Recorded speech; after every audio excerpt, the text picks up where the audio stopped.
Hi friends, ഒരു ചെറിയ juice dispenser ഉണ്ടാക്കി നോക്കിയാലോ? ആക്ച്വലി ഇത് ഉണ്ടാക്കുന്നത് വളരെ സിമ്പിളാണ്. അപ്പോൾ ഇതിൻ്റെ വർക്കിംഗ് കണ്ടിട്ട് വാ.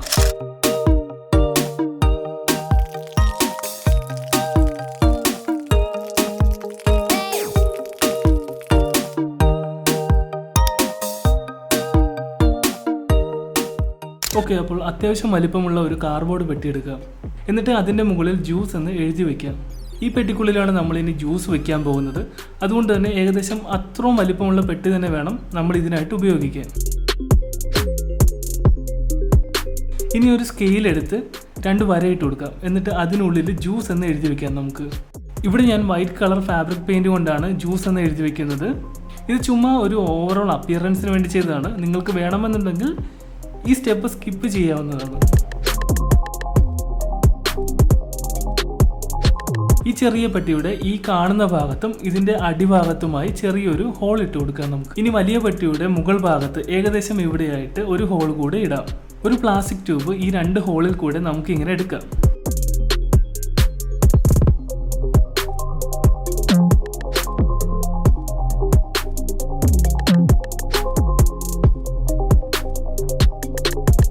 ഇനി ആ മുകൾ ഭാഗത്തായിട്ട് കാണുന്ന ട്യൂബ് ചെറുതാക്കി കൊടുക്കാം, കാരണം അതിലൂടെയാണ് ജ്യൂസ് വരുന്നത്. ട്യൂബിൻ്റെ നീളം കൂടിയ വശം വലിയ പെട്ടിയുടെ ഉള്ളിലോട്ട് കയറ്റിവിട്ട ശേഷം ഇനി നമുക്കിതൊന്ന് ടേപ്പ് വെച്ച് ഒട്ടിക്കാം.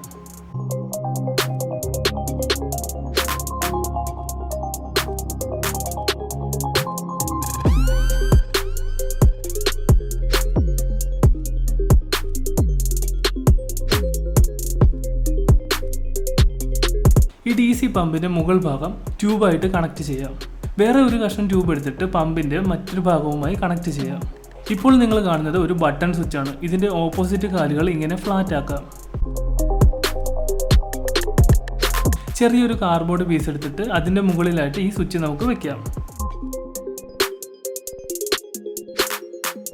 ഇനി അതിൻ്റെ 2 കാലുകളിലും നമുക്ക് 2 ബ്ലാക്ക് വയറുകൾ സോൾഡർ ചെയ്ത് വെക്കാം.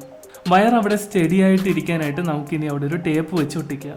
ഈ കാർഡ്ബോർഡ് ഷീറ്റിന് നമുക്ക് വലിയ കാർഡ്ബോർഡ് പെട്ടിയുടെ അടിയിലായിട്ട് സെറ്റ് ചെയ്യണം. ഈ കാണുന്ന വയറുകളെല്ലാം തന്നെ പെട്ടിയുടെ ഉള്ളിലോട്ട് നമുക്ക് പതുക്കെ വലിച്ച് അതിൻ്റെ ഉള്ളിലോട്ടാക്കി വെക്കാം. കുറച്ച് ചെറിയ കാർഡ്ബോർഡ് പീസുകൾ വീഡിയോയിൽ കാണുന്ന പോലെ വെട്ടിയെടുത്തിട്ട് അത് വീഡിയോയിൽ കാണുന്ന പോലെ തന്നെ നമുക്ക് ടേപ്പ് വെച്ച് ഒട്ടിക്കണം. ഈ കാർഡ്ബോർഡ് ഷീറ്റിൻ്റെ 4 വശങ്ങളിലും നമുക്ക് ഇങ്ങനെ ചെയ്യേണ്ടതായിട്ടുണ്ട്. ഒരു ടേപ്പ് ഉപയോഗിച്ചുകൊണ്ട് തന്നെ നമുക്കിനി മറ്റൊരു കാർഡ്ബോർഡ് ഷീറ്റ് കൂടി ഇതിൻ്റെ പുറത്തായിട്ട് നമുക്ക് ഒട്ടിച്ച് വയ്ക്കാം. 9 വോൾട്ട് ബാറ്ററി ക്യാപ്പിൻ്റെ ചുവന്ന വയർ പമ്പിൻ്റെ ചുവന്ന വയറുമായിട്ട് നമുക്കിനി കണക്ട് ചെയ്യാം.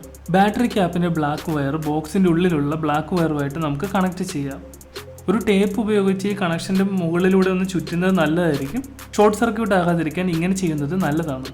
ഇനി പെട്ടിക്കുള്ളിൽ മിച്ചമുള്ള ബ്ലാക്ക് വയർ എടുത്ത് നമുക്ക് പമ്പിൻ്റെ ബ്ലാക്ക് വയറുമായിട്ട് കണക്ട് ചെയ്യാം. ഒരു 9 വോൾട്ട് ബാറ്ററി കണക്ട് ചെയ്യുന്നതോടുകൂടി ഇതിൻ്റെ കണക്ഷൻ കംപ്ലീറ്റ് ആയിരിക്കുന്നു.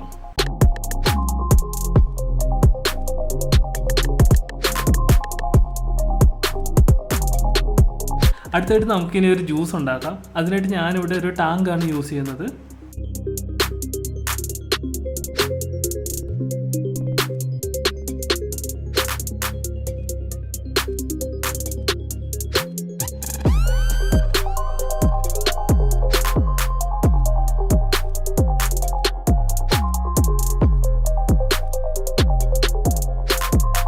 ഇനി ജ്യൂസ് എടുത്ത് നമുക്ക് പെട്ടിക്കുള്ളിൽ വെക്കാം.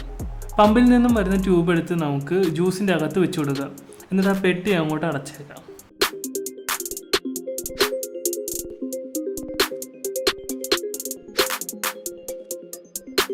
ഗ്ലാസ് ഇവിടെ ചുമ്മാ വെച്ച് അടിയിലോട്ട് പ്രഷർ കൊടുക്കുമ്പോൾ ജ്യൂസ് വരുന്നതായിട്ട് നമുക്ക് കാണാം. ഇനി നമുക്ക് ആ ഗ്ലാസ് വെച്ച പോർഷൻ ഒന്ന് മാർക്ക് ചെയ്യാം. ഗ്ലാസ് ഇവിടെ ഇതിൻ്റെ പുറത്ത് ചുമ്മാ വെച്ചാൽ ജ്യൂസ് നിറഞ്ഞ് കവിയുമെന്ന് നമ്മൾ പേടിക്കണ്ട. കാരണം എന്തെന്ന് വെച്ചാൽ ഗ്ലാസ് നമ്മൾ അതിൻ്റെ പുറത്ത് വെച്ച് അമർത്തുമ്പോൾ മാത്രമാണ് ആ സ്വിച്ച് ഓൺ ആകുന്നത്. അപ്പോൾ മാത്രമാണ് അതിൽ ജ്യൂസ് വരുന്നത്. ഗ്ലാസ്സിൽ നിന്നും കൈയെടുക്കുമ്പോൾ സ്വിച്ച് ഓഫ് ആകുകയും ജ്യൂസ് വരുന്നത് നിൽക്കുകയും ചെയ്യുന്നു.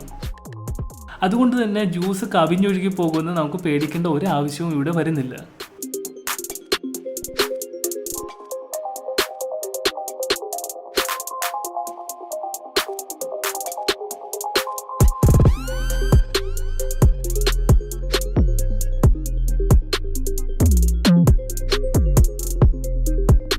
ഇത്രയേ ഉള്ളൂ ഇന്നത്തെ വീഡിയോ. സിമ്പിൾ അല്ലേ? അപ്പോൾ ഇന്നത്തെ നമ്മുടെ ഈ ജ്യൂസ് ഡിസ്പെൻസർ എല്ലാവർക്കും ഇഷ്ടപ്പെട്ടെന്ന് പ്രതീക്ഷിക്കുന്നു.